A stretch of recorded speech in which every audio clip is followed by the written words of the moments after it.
Hello everyone, this is CS Priyanka. I warmly welcome you all to my platform Debit Guru. Hope you all are really doing great.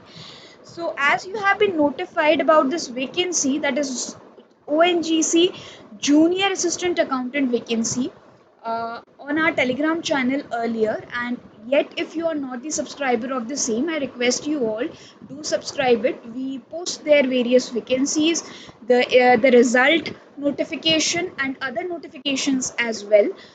Even we are posting daily non-technical quizzes there.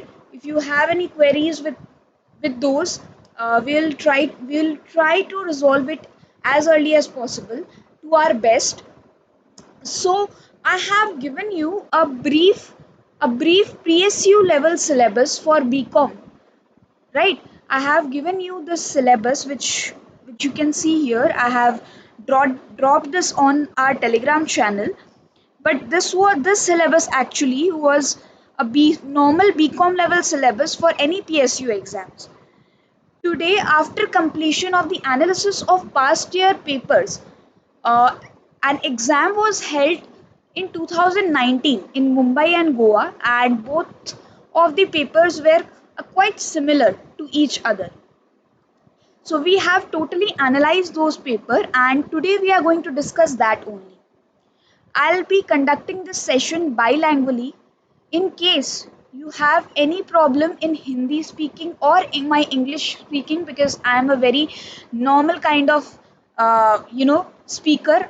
I'm not so well in speaking English or I'm not so well in speaking Hindi. So if you have any query, you are requested to drop down the comments, or you can directly message me on my Telegram ID. I'll be posting the same in the description box. So you don't need to worry. I'll be posting this PDF as well after its rectification or after addition of anything which I am going to tell you. Just listen and be careful while listening. Okay, so this vacancy is for BCom freshers. Your salary shall be this, and you shall be a BCom graduate. You shall be a graduate in BCom.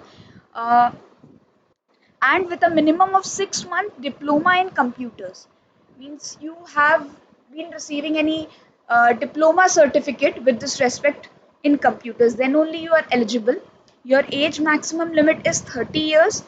Okay, and now what shall be the selection procedure? 40% marks in graduation is mandatory. Your based test will score you 90 marks, and your academic performance, like if you receive 50 or 60%, 50% or 60%, that will give an advantage to you, right?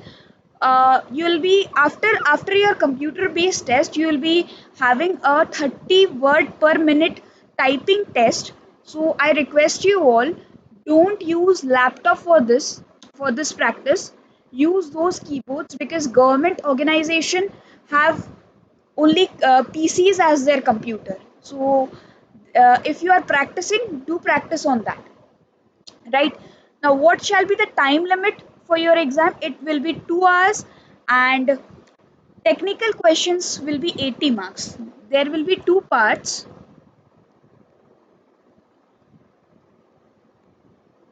tech portion and non-tech portion. This shall be 80%, and this shall be 20%. Now what comes here is your current affairs, not general awareness, quant, reasoning, English. तो बहुत सारे बच्चे actually इस वजह से डरे रहते हैं। ये जो नॉन टेक्निकल देख लेते हैं ना, कि यहाँ पे आपके 100 मार्क्स के क्वेश्चंस आएंगे, और ये आप जो है ये 20 मार्क्स के लिए आप बहुत डरते हो कि हमें मैथ्स नहीं आती है, हमें रीजनिंग नहीं आती है। We are scared of this non technical portion. So what should we prepare, what we should prepare for this? Let us first start with non technical, then I am going to come on technical. I have not written English here, but when we have seen, because in your notification, English was not mentioned. English was not mentioned there. That's why we have not written here about English. Okay. So when we analyze the past year paper, what we have seen that five questions, five questions were from English. Okay. What were there? What were those questions? You need to practice about error free and error spotting.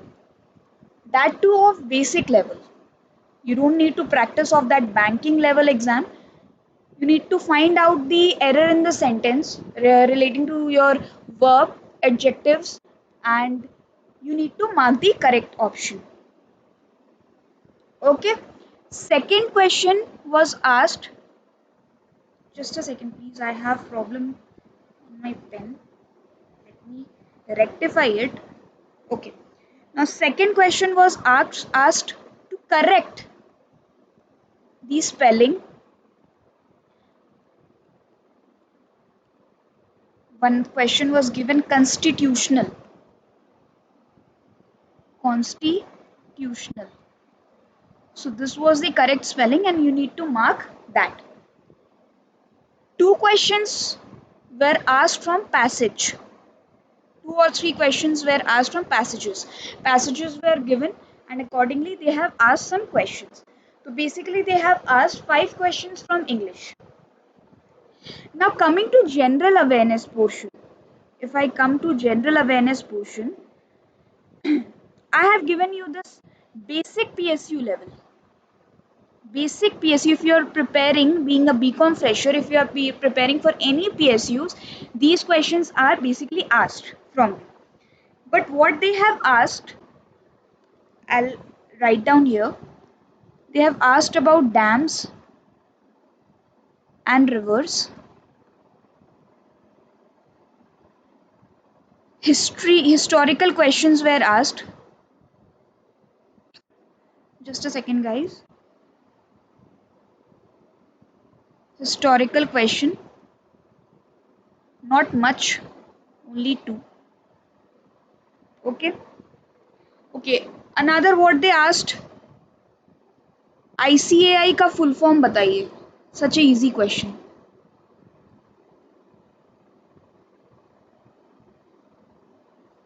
ठीक है. उसके बाद उन लोगों ने stadium के बारे में पूछा था. कृपया करके स्टेडियम के बारे में बताएं. लार्जेस्ट स्टेडियम कौन सा है इंडिया के अंदर में? Cricket stadium. इसके बारे में एक क्वेश्चन इन लोगों ने पूछा है. और स्केड्यूल ऑफ फाइनेंस एक्ट, ये आपको करना है. तो ये सारे क्वेश्चंस जो थे करीब करीब आपके आप करके रख लो. 5 से 6 क्वेश्चंस आपको, 5 to 6 questions were asked from general awareness, 5 to 6 were asked from English. तो हो गए आपके 10 नंबर ऐसे. अब कमिंग टू क्वांट, क्वांट से अच्छे क्वेश्चंस पूछे गए थे बट हमने जो दे रखे हैं बहुत ज़्यादा दे रखे हैं. इतने भी आपको कोई डिटेल में क्वेश्चन नहीं पूछे गए थे. एक क्वेश्चन प्रॉफिट एंड लॉस से पूछे गए थे. This is important. ठीक है. उसके बाद में आपसे पूछे गए हैं सिंप्लीफिकेशन से एक क्वेश्चन. यहाँ मैंने लिखा था क्या simplification? Yes, one question was asked from simplification. One. Okay. उसके बाद आपसे पूछे गए थे परसेंटेज से. दो क्वेश्चन पूछे गए थे जहाँ तक मुझे याद आ रहा है. Two questions were asked from percentage. Okay. और एपीजीपी सीरीज से क्वेश्चन पूछे गए थे. एपीजीपी सीरीज से.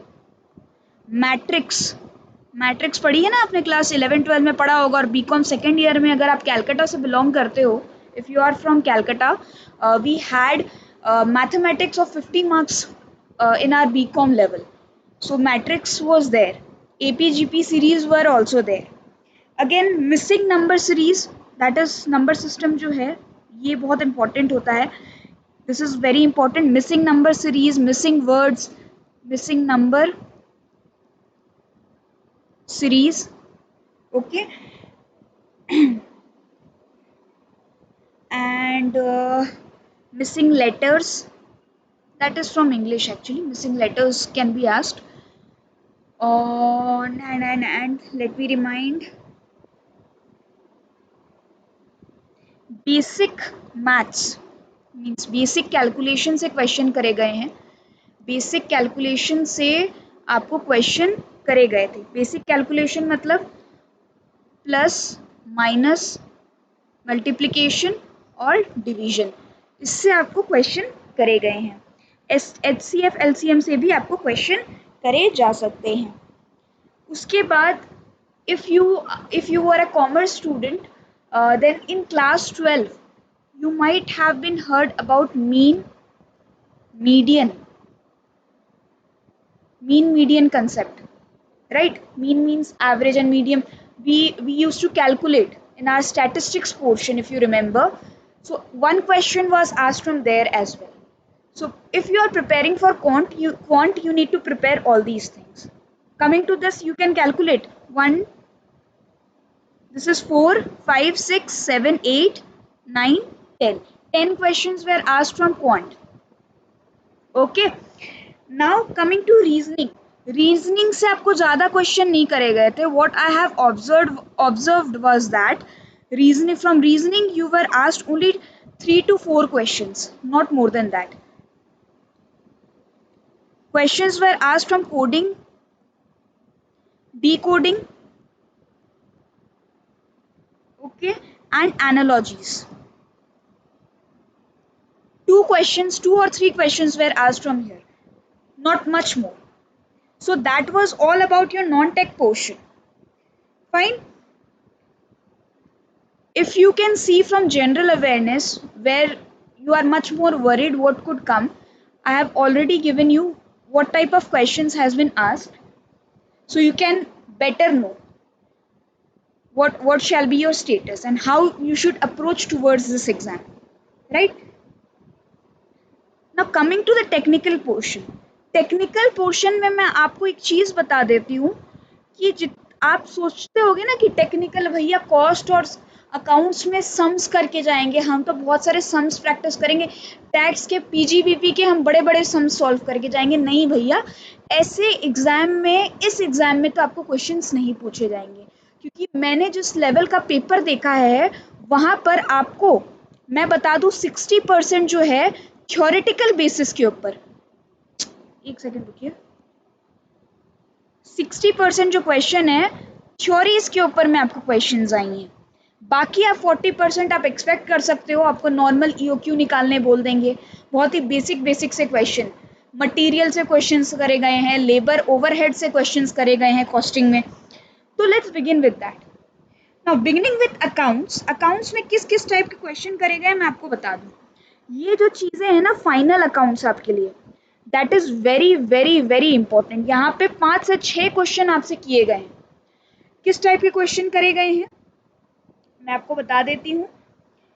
यहाँ पर एक मार्शलिंग का क्वेश्चन किया गया है. यानी मार्शलिंग किसको बोलते हैं, इसका मतलब क्या होता है.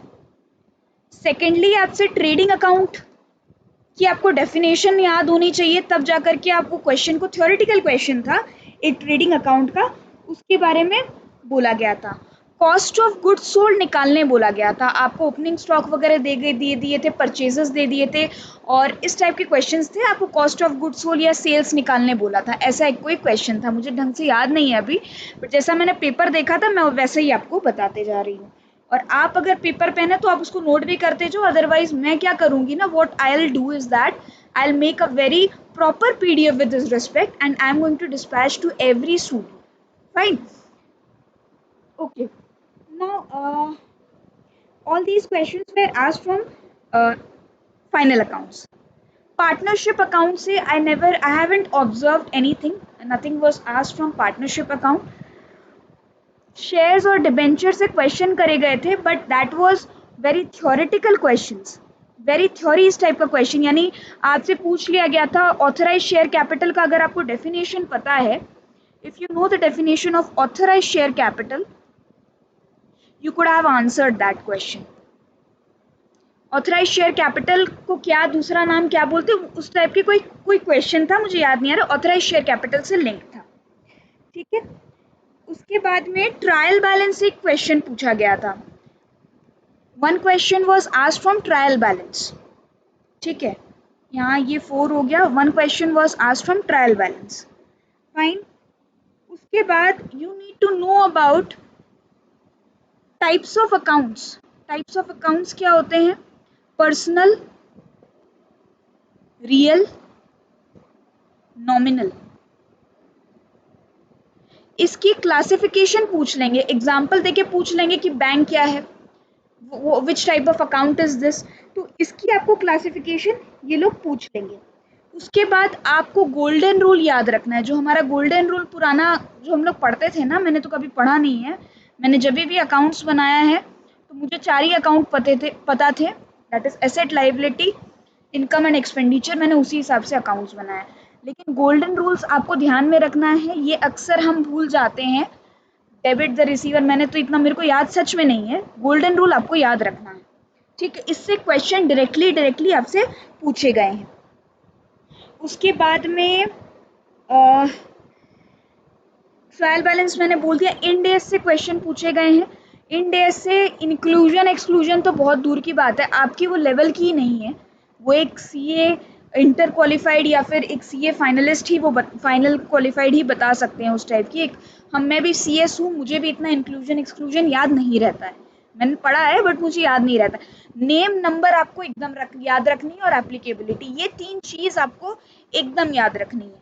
इसके ऊपर 2-3 क्वेश्चन करे गए, 2 से 3 क्वेश्चन इस पे बने थे। ठीक है, कैश फ्लो स्टेटमेंट से 2-3 क्वेश्चन आए हैं। ठीक है, रेशियो से मैंने इस पेपर के अंदर में देखा नहीं है, haven't observed any question with respect to ratio, but you can expect question from there as well. ठीक है, और पार्टनरशिप अकाउंट से मैंने नहीं किया है। उसके बाद में what they have asked is rectification of error, मैंने यहाँ नहीं लिख रखा है, शायद आप उसको नोट डाउन कर लेना। रेक्टिफिकेशन से 2-3 क्वेश्चन पूछे गए, रेक्टिफिकेशन ऑफ एरर से। आप बीआरएस भी करके जाना, you are requested to do BRS as well. ठीक है, उसके बाद में और एक क्वेश्चन पूछा गया है, इंटरनल यूजर और एक्सटर्नल यूजर ऑफ अकाउंट कौन, अकाउंट्स किसको बोलते हैं, इंटरनल यूजर कौन है और एक्सटर्नल यूजर कौन है, who are the internal and external users of account. ठीक है, और मैंने और एक क्वेश्चन करा गया था, इनकम एक्सपेंडिचर का कैटेगराइजेशन, मतलब कौन सा ऑफिस एक्सपेंडिचर है, कौन सा ऑफिस एक्सपेंडिचर या कौन सा ऑफिस इनकम के अंदर में आता है, कुछ कैटेगराइजेशन दे दिया गया था, जैसे staff employ expenditure, staff welfare expenditure, इस तरह का कुछ दिया हुआ था, तो आपको उसके अंदर चूज करना था कि ऑफिस एक्सपेंडिचर आपका कौन सा है। ठीक है, so these questions were asked from accounts, you can expect 10 to 15 questions from accounts, 10 से 15 क्वेश्चन आप अकाउंट से एक्सपेक्ट कर सकते हो। उसके बाद आते हैं लॉ पर। लॉ पर अगर मैं बात करूं तो कंपनी लॉ से आपको सबसे ज़्यादा क्वेश्चन पूछे गए हैं। यहाँ मैंने आपको बेसिक्स लिख दिया है, बेसिक्स से ही क्वेश्चंस करे गए हैं। Shares and debentures theoretical questions हैं। शेयर्स एट डिस्काउंट का कंसेप्ट पूछा गया था। ठीक है, शेयर्स इशूड एट डिस्काउंट का कंसेप्ट पूछा गया था। डिविडेंड से आपको क्वेश्चन नहीं पूछे गए हैं, अकाउंट से भी क्वेश्चन नहीं पूछे गए थे, बट बेसिक लेवल से जो थे, बेसिक लेवल जो था, जस्ट अ सेकेंड, ओके, ना बेसिक लेवल से आपको क्वेश्चन पूछे गए थे। किस टाइप के क्वेश्चन पूछे गए मैं बता दूं, कैरेक्टरिस्टिक्स ऑफ कंपनीज। ठीक है, एचयूएफ का भी आपको देखना है, एचयूएफ क्या होती है, सोल प्रोप्राइटरशिप क्या होता है, ठीक है, पार्टनरशिप क्या होता है, इसके बेसिक आपको नॉलेज मिल होने चाहिए।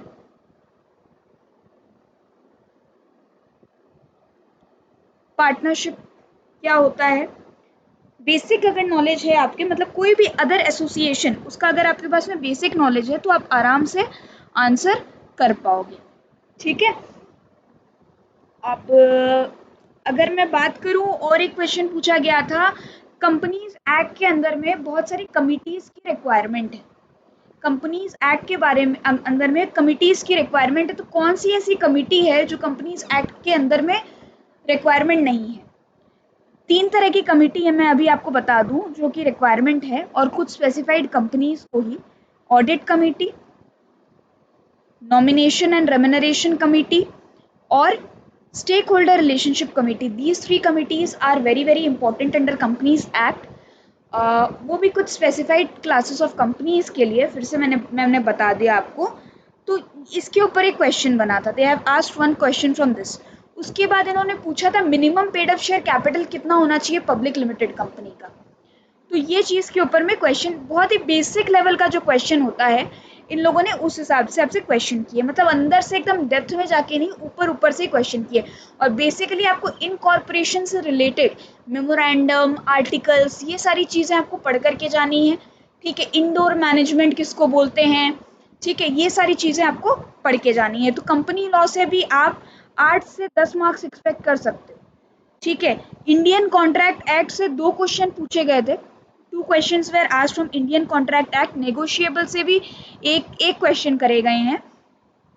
पार्टनरशिप एक्ट से कोई क्वेश्चन नहीं थे। एलएलपी एक्ट और सेल्स ऑफ गुड्स एक्ट से एक क्वेश्चन करे गए थे। तो आप एक्सपेक्ट कर लो, लॉ से आप 15 मार्क्स स्कोर कर सकते हो, अकाउंट से भी आप 10 से 15 मार्क्स स्कोर कर सकते हो। Now coming to financial management. Financial management में ये सारी चीज़ें, एक भी क्वेश्चन आपसे नहीं पूछा गया है, बट हम क्या है ना, हम इसको स्किप नहीं कर सकते हैं, क्योंकि इसके अंदर में ये बीकॉम लेवल का सिलेबस है। आपने बीकॉम में ये सारी चीज़ें करी है, you have done all these things in BCom. ठीक है, तो आप इस चीज़ को स्किप नहीं कर सकते हो। आई वुड सजेस्ट आप प्लीज़ करके जाइए, नहीं आए तो नहीं आए, कोई दिक्कत नहीं है, आप बट प्रैक्टिस ज़रूर करो। एफएम में जो पूछा है आपसे, टाइप्स ऑफ बॉन्ड्स के बारे में पूछा है। टाइप्स ऑफ बॉन्ड्स और कैश फ्लो स्टेटमेंट, जो मैंने अकाउंट्स में आपको बता ही दिया, उसके ऊपर में क्वेश्चन किया गया था, और किसी चीज़ के ऊपर में क्वेश्चंस आपसे नहीं पूछे गए। नेगोशिएबल इंस्ट्रूमेंट में एक्ट में मैं बता दूं आपको, type of negotiable instrument act पूछ लिया गया था कि आपका टाइप कितने टाइप के होते हैं। तो सबको पता है 3 तरह के नेगोशिएबल इंस्ट्रूमेंट एक्ट होते हैं। और सेक्शन नंबर भी आपसे पूछ सकते हैं, कौन सा सेक्शन नंबर, चेक कौन सा सेक्शन नंबर में आता है, प्रोमिसरी नोट कौन सा सेक्शन में आता है। ये बहुत ही कॉमन क्वेश्चन है, इससे ये पूछे जा सकते हैं। और सेल्स ऑफ गुड्स एक्ट कब आया था, इस तरह के क्वेश्चन पूछे जा सकते हैं। मतलब बहुत इन डेप्थ में जाकर के, लेकिन कॉन्ट्रैक्ट से इन डेप्थ में जाकर के इन्होंने क्वेश्चन किया था। आई गेस ऑफर से इन लोगों ने क्वेश्चन किया था। तो I would suggest contract act आप अच्छे से पढ़िएगा। आप एक बार उसको पढ़ लोगे, और वीडियोस जो है वो अगर एक बार देख लोगे ना, तो आप आराम से वहाँ जाकर के क्वेश्चन के आंसर्स दे पाओगे। ठीक है, अब हम आते हैं कॉस्टिंग पे, आते हैं जीएसटी से। आपको कोई भी क्वेश्चंस नहीं करे गए। They have not asked questions from GST in 2019 paper. कोई भी जीएसटी, और अगर आपको जीएसटी करके जानी है तो ये सारी चीज़ें आप मत करना, बट ये सारी चीज़ें आपको करके जाना इम्पॉर्टेंट है। This becomes important for you. इन लोगों ने लेकिन क्वेश्चन नहीं किया था जीएसटी से। इनकम टैक्स से मैं आपको अगर बता दूं, इनकम टैक्स से इन्होंने किस टाइप के क्वेश्चन किए थे। अब आप पीजीबीपी के सम सॉल्व करने बैठ जाओगे तो मैं आपके आगे हाथ जोड़ती हूँ, आप प्लीज़ नहीं, आप खाली एक नॉर्मल, मतलब एक इंसान की सैलरी इनकम दे रखी थी उन्होंने। ठीक है, एक इंसान की सैलरी इनकम दे रखी थी। They have given salary income as well as they have given income from other sources. You were given to calculate his or her tax liability. तो रेट्स याद रखनी है यहाँ पर। टैक्स लाइबिलिटी से I guess they have asked 2 questions. One question was asked from deduction, I guess 80D से question करे गए थे। One question was asked from deduction. They ask question from exemption, exempted income. I have not written here exempted, non-exempted income, exempted income, sorry. You need to go through this. Exempted income. Agricultural income. That is also an exempted income, but एक बार पढ़ना है इसको, agricultural income. ठीक है, उसके बाद you must be knowing about concept of assessment year and past year. what they asked, residential status,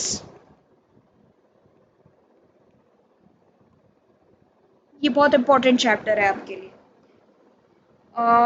One question was asked from tax audit, the limit of tax audit, I guess. That's all. Nothing more than that was asked. I guess 5 to 6 questions from income tax was asked. So you don't need to go into depth.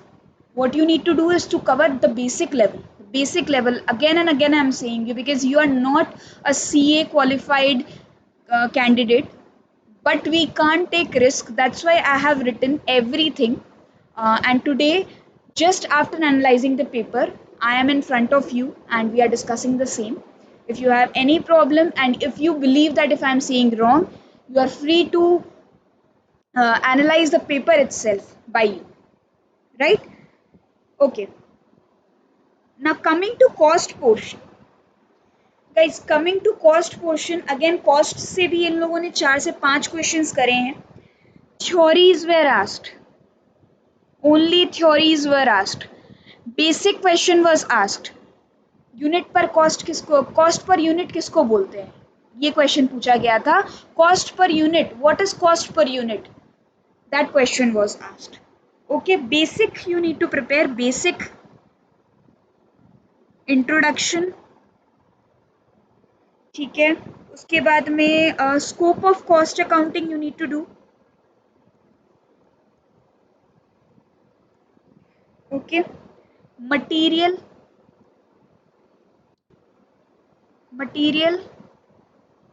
Labour overhead, standard marginal, ये सारे एक बार कर लेना. Budgetary control, you don't need to do budgetary control, you won't be asked from there. ठीक है, all BCom level topics, most 5 to 6 questions were asked from costing. Okay, now coming to economics. Economics से अच्छे खासे questions करे गए हैं, वही 5 से 6 क्वेश्चंस इन लोगों ने करे थे. Fiscal and monetary policy, I have not written here. Fiscal and monetary policies. This question was 2 questions were asked from here, one of example level and one from theoretical level. Okay, forms and type of market से 2 से 3 questions पूछे गए थे. उसके बाद में production possibility curve से, PPC production possibility curve से एक क्वेश्चन किया गया था. Demand again becomes important for you, I have written here demand and supply. Okay, and money market and capital market, money market and capital market. That's all for economics. 8 to 10 questions were asked from economics, that too very simple level questions. Now two more subjects were there. Coming to audit portion. Audit portion में सिर्फ एक question, only one question was asked from audit, that too from internal audit.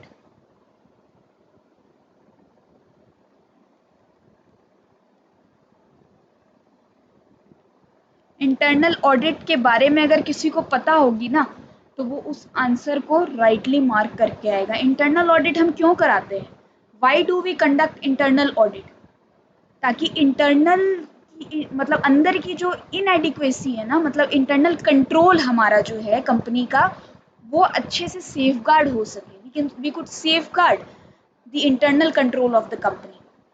तो उसके ऊपर में एक question किया गया था, and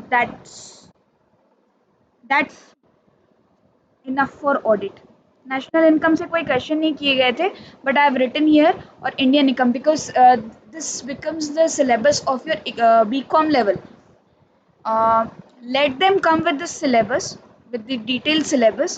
We'll be again discussing the same. Today I am discussing after analyzing the past year papers and even after analyzing other exams conducted by various PSUs. I have made this respective syllabus, and today I have added much more to this. And how you need to prepare, you have understood the level of question. Again, I request you, if you have enrolled for our practice set, we have only published our practice set yet, and in a short we are going to give you a full fledged course for 3 to 3 months, I guess approx for 3 months, wherein you'll be finding videos, the complementary videos, the notes, the MCQ session, the MCQ test practice, so you can get enrolled for that as well. And if you are interested in giving only test, then I request you to uh, get enrolled for the test series which we have published yesterday. Okay. Now, two subjects were more, that is management,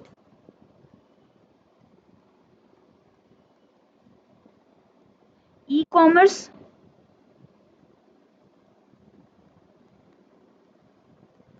business, commu communication. What they have asked is about the functions.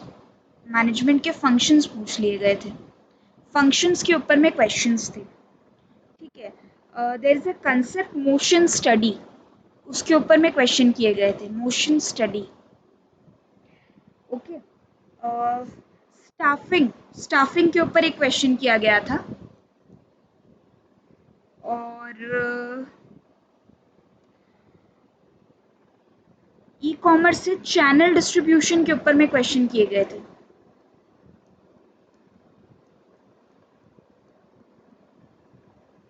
ठीक है। और business communication, business communication में एक एक question था communication का, मतलब कौन सा फॉर्मल और इनफॉर्मल सोर्स ऑफ कम्युनिकेशन है, उसके ऊपर एक क्वेश्चन किया गया था। नाउ अनदर थिंग, जो कंप्यूटर है वो बहुत इंपॉर्टेंट है, मैंने देखा है, I have been observing that 10 questions were asked from computers. Computers के अंदर में क्या करना है आपको, इसीलिए आपको जो है ना, आपकी एलिजिबिलिटी क्राइटेरिया के अंदर में एक डिप्लोमा कैंडिडेट मांगा है कंप्यूटर का, जिसको बेसिक कंप्यूटर आता हो। बेसिक में क्या आ गया, MS ऑफिस। अच्छा, what comes in MS office, MS word, excel, power point, many questions with respect to shortcut keys asked. Secondly, from internet and email, 3 to 4 questions were asked. So you are requested to prepare these two topics if you are preparing for computers. So that's all what you need to prepare. This comes to an end of this session. There will be 100 questions with 2 hours. And depending upon the states in which you have your permanent resident address, you can apply in that respective states only. That respective state only actually. So guys, if you have any queries with this respect, you are requested to directly message me. Sometimes I overlook the comments. I don't even see those comments. So you are requested to directly message me if I don't reply to you on on our YouTube channel, and stay tuned with our YouTube channel for further updates. So guys, all the best and keep studying properly. This paper was not at all difficult. If you conceptually study anything here, you are definitely going to be selected. Yes, competition is quite high here, so you don't need to do anything apart from hard work, and we will be supporting you. That's our promise. Okay, so keep studying and stay tuned with us for regular updates. Thank you so much and all the best.